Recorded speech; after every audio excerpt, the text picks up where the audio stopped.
মহামান্য রাষ্ট্রপতির চাঞ্চল্যকর কালের কণ্ঠ সাক্ষাৎকারের পরে টনক নড়েছে সরকারের এবং মহামান্য রাষ্ট্রপতি যে সকল কথা বলেছেন তার সবগুলোই যে সত্য সেটা সরকারের পদক্ষেপে একেবারে পরিষ্কার হয়ে গেল। মহামান্য রাষ্ট্রপতি বলেছিলেন যে তত্ত্বাবধায়ক অন্তর্বর্তীকালীন সরকার প্রফেসর ইউনূস সরকার এবং তার প্রেস উইং রাষ্ট্রপতির প্রেস উইংকে জোর করে তুলে নিয়েছিল, সরিয়ে নিয়েছিল, তাকে যেন পঙ্গু করে দেয়া যায় সেই ব্যবস্থা করেছিল। এরই ভিত্তিতে আজকে দুই কিস্তিতে প্রকাশিত সাক্ষাৎকারে, গতকালকে প্রকাশিত সাক্ষাৎকার প্রথম কিস্তি, আজকে দ্বিতীয় কিস্তিতে সাক্ষাৎকার প্রকাশিত হয়েছে এবং গতকালকে প্রথম সাক্ষাৎকার প্রকাশের পরে আজকে সরকার সিদ্ধান্ত নিয়েছে রাষ্ট্রপতির প্রেস উইং পুনরায় গঠন করার জন্য এবং সেই প্রেস উইংয়ে নিয়োগ দেওয়া হয়েছে পুরনো দায়িত্বে যিনি ছিলেন তাকেই। এই ঘটনাই প্রমাণ করে রাষ্ট্রপতির উপরে কি নিদারুণ টর্চার করেছিল প্রফেসর ইউনূসের মবের সরকার। এদিকে এই ঘটনা যখন ঘটছে তখন জামাতের আমির রাষ্ট্রপতির ব্যাপক সমালোচনা করছেন। রাষ্ট্রপতি নাকি অনেক মিথ্যা কথা বলছেন, অনেক কিছু লুকাচ্ছেন। চলুন একটু বুঝে দেখি সরকারের অবস্থান এবং জামাতের আমিরের বক্তব্য কি বলছে, কি বোঝা যাচ্ছে সেটা বিশ্লেষণ করে বোঝার চেষ্টা করি। এই ভিডিওতে থাকবেন পলিটিক্স টিভির নিয়মিত। বলছিলাম মহামান্য রাষ্ট্রপতির কালের কণ্ঠে দেয়া সাক্ষাৎকার এবং সেই সাক্ষাৎকারেই আমরা জেনেছি, এর আগেই আমরা জানতাম, তবে সাক্ষাৎকারে ফর্মালি আমরা জেনেছি যে রাষ্ট্রপতির প্রেস উইং তুলে নেওয়া হয়েছিল যেন বঙ্গভবন থেকে কোনো ধরনের কোনো সাংবাদিকের সঙ্গে যোগাযোগ করতে না পারে রাষ্ট্রপতি, সেই জন্য প্রেস উইং তুলে নেওয়া হয়েছিল। এমনকি দুইজন ফটোগ্রাফার ছিলেন 30 বছর ধরে যারা চাকরি করেন, তাদেরকেও তুলে নেওয়া হয়েছিল।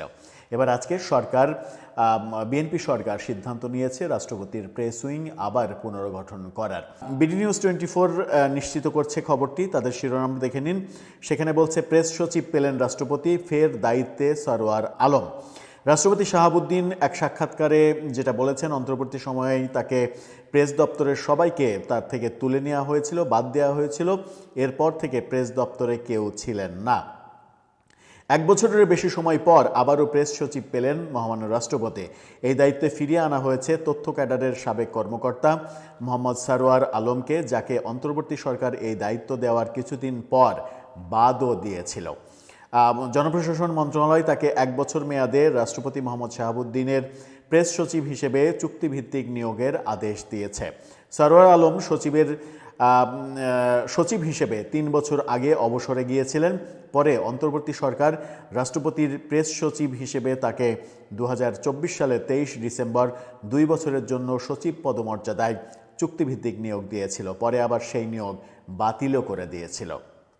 বছরখানেকের বেশি সময় ধরে রাষ্ট্রপতির প্রেস সচিব হিসেবে কেউ দায়িত্বে ছিলেন না, পুরো প্রেস দপ্তরেই কেউ ছিলেন না বলে রাষ্ট্রপতি দৈনিক সংবাদপত্র কালের কণ্ঠকে দেওয়া সাক্ষাৎকারে বলেছেন। গতকালকে প্রকাশিত সাক্ষাৎকারে তিনি বলেন, অন্তর্বর্তী সরকারের সময় তার প্রেস দপ্তরের সবাইকে বাদ দেওয়া হয়, এরপর থেকে প্রেস দপ্তরে কেউ ছিলেন না। ওই সাক্ষাৎকারে একটি ঘটনার উদাহরণ দিয়ে তিনি বলেন, একবার ঢাকা রিপোর্টার্স ইউনিটির নির্বাচনে জেতার পর পুরো কমিটির সদস্যরা আমার সঙ্গে সৌজন্য সাক্ষাৎ করতে এলেন। আমি সাংবাদিক বান্ধব মানুষ হিসেবে তাদের সঙ্গে দেখা করি। খুবই সাধারণ একটা সাক্ষাৎ ছিল, আমাদের মধ্যে সামান্য কথাবার্তা হয়েছিল, তারপর ফটো সেশন। ওই ঘটনার পরদিন কয়েকটি পত্রিকায় খবর প্রকাশিত হলে প্রধান উপদেষ্টার প্রেস উইং তো স্বাভাবিকভাবে নেয়নি সেটা। জোর করে ওনারা খুঁজতে থাকলো যে বঙ্গভবনের প্রেস উইংয়ের কে এই কাজটা করেছে। আসলে প্রেস উইংয়ের তো কেউ এই কাজ করেনি, আমি নিজেই সাংবাদিকদের চিঠি পেয়ে তাদের আসতে বলেছিলাম, কিন্তু তারা অত্যন্ত নির্লজ্জভাবে 3টা মানুষকে এখান থেকে অপসারণ করেছিল। এছাড়া অনেক কথা বলেছেন। আজকে দ্বিতীয় কিস্তির সাক্ষাৎকারে রাষ্ট্রপতি 5 আগস্টে কি হয়েছিল সেই বর্ণনা দিয়েছেন। নতুন সরকার কোন প্রক্রিয়ায় গঠন হলো সেই বর্ণনা দিয়েছেন। প্রফেসর ইউনূস কোন কোন উপদেষ্টাকে চয়েস করেছেন সেই কথা বলে দিয়েছেন এবং সেই চয়েসের মধ্যে তিনি বলেছেন যে স্বাস্থ্য উপদেষ্টা নূরজাহান বেগম, তারপরে হচ্ছে এনজিও ভিত্তিক যারা এই সরকারে রয়েছে তার সবগুলোই প্রফেসর ইউনূস নিজে চয়েস করে বিমানবন্দরে বসে অন্য নামগুলো কেটে এই নামগুলো তিনি চয়েস দিয়েছিলেন। অর্থাৎ এই উপদেষ্টা পরিষদে ম্যাক্সিমামই প্রফেসর ইউনূসের চয়েসে হয়েছে এবং তার নিজস্ব ব্যক্তিগত পক্ষপাতে হয়েছে, সেই কথাও রাষ্ট্রপতি ফাঁস করে দিয়েছেন। রাষ্ট্রপতি 5 আগস্টে কি হয়েছিল এবং তারপরে 5 আগস্টের পরে তাকে নানা পক্ষ থেকে, নানা রাজনৈতিক পক্ষ থেকে চাপ দেওয়া হচ্ছিল যেন জরুরি অবস্থা জারি করা হয়, যেন মার্শাল ল জারি করা হয়, নানা রকমের চাপ দেয়া হচ্ছিল। তাকে পাল্টা প্রশ্ন করা হয় যে কারা চাপ দিচ্ছিলেন। তিনি বলেন, আপনারা খুব ভালোভাবেই বোঝেন যে কোন কোন স্বার্থান্বেষী গোষ্ঠী, কোন ধরনের এজেন্সি এই কাজগুলো করতে পারে। এই ধরনের চাঞ্চল্যকর তথ্য আজকেও যখন প্রকাশ করেছেন, তখন জামাতের আমির কি বলছে দেখুন। জামাতের আমিরের এই বিডি নিউজই এই খবরটা দিচ্ছে। রাষ্ট্রপতি কথার হিসেব মিলিয়ে দেবেন কি, প্রশ্ন জামাতের আমিরের। তিনি বলছেন, পতিত পলাতক প্রধানমন্ত্রীর পদত্যাগের বিষয়ে উনি উপস্থিত নেতৃবৃন্দকে যা বলেছিলেন, অর্থাৎ ওই 5 আগস্টের সময়, এবং পরবর্তীতে জাতিকে যা জানিয়েছিলেন, তার বর্তমান বক্তব্যে তিনি তা স্বীকার করেননি। আর এখন যা বলছেন সেদিন তার কিছুই তিনি বলেননি।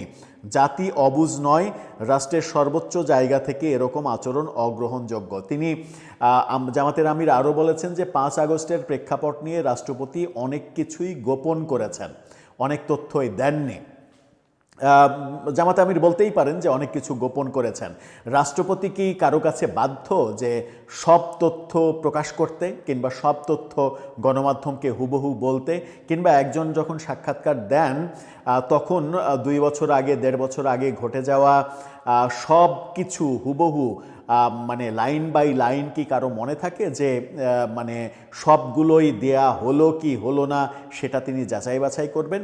যদি অভিযোগটা এটা হতো যে রাষ্ট্রপতি যে কথাগুলো বলেছেন, যে তথ্যগুলো দিয়েছেন, সেই তথ্যগুলো মিথ্যা, এই যে তার প্রমাণ, এই যে তার দলিল দিলাম, সেগুলো মিথ্যা, তাহলে আপনি বলতে পারেন যে আপনি মিথ্যা কথা বলছেন। কিন্তু আপনি যখন হাস্যকরভাবে অভিযোগ করবেন যে 5 আগস্টের অনেক কিছুই তিনি বলছেন না, তিনি বলেননি, এটা নিছক হাস্যকর অভিযোগ। এবং সেটা যে হাস্যকর অভিযোগ সেটা বর্তমান সরকারের সিদ্ধান্তই বলে দেয়। প্রেস উইংয়ে আবার নতুন করে কর্মকর্তা নিয়োগ দেওয়া, এই সিদ্ধান্তই বলে দেয় যে প্রফেসর ইউনূস সরকার রাষ্ট্রপতিকে কিভাবে অসম্মানিত করা এবং 4 দেয়ালে বন্দি করে মেরে ফেলার উপক্রম করেছিল।